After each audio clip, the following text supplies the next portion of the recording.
each and everyone is in favor of the sex workers. It's not that. But many of them are in favor. There has been a change when it was in 92 and when it is now 2018.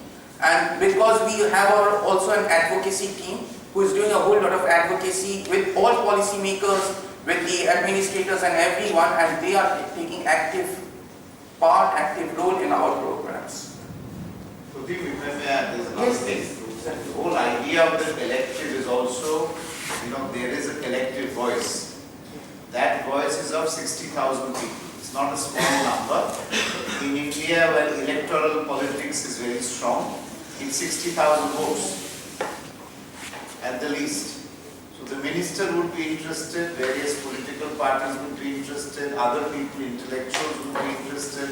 So potentially the mobilization itself has brought about a change in terms of building public opinion. Because it's a number. If there were 60,000 people with not joined together, they would not be able to. And one more thing just to tell you to add. The sex workers are organizing the Durga Puja on their own. This is the 5th year. And each time we had been winning prizes. The sex workers, the Durbar has been winning prizes.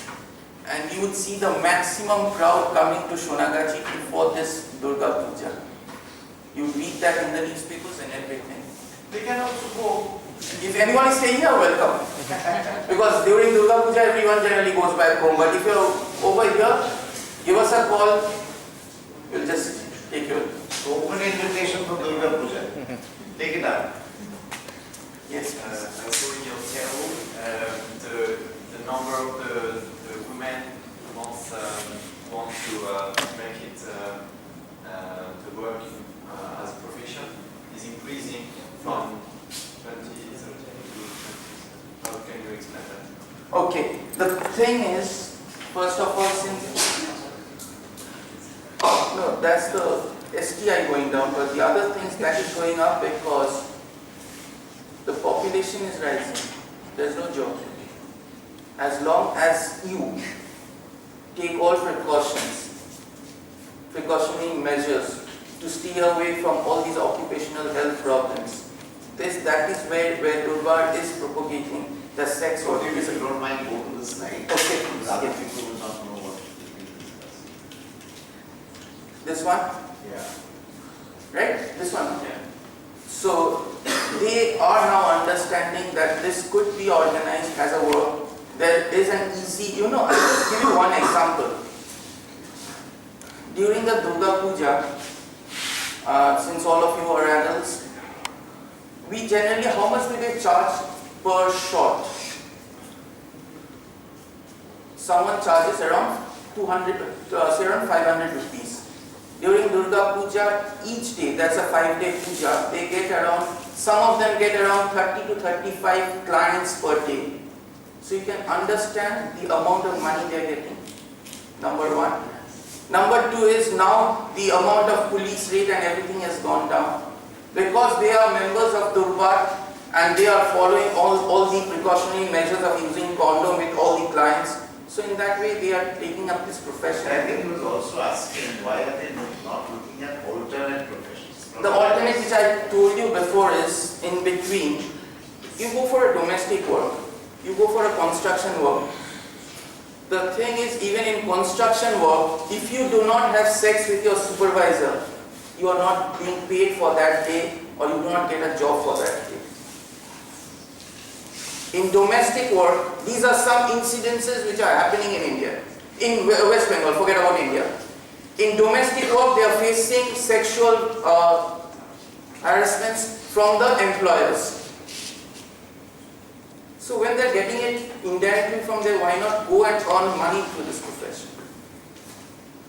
You need to remember they are not educated. They don't have those, he started by saying low skill. There's not much choice, they are not into, you can't go to a bank and say give me a job. They understood those things. The choices are very limited.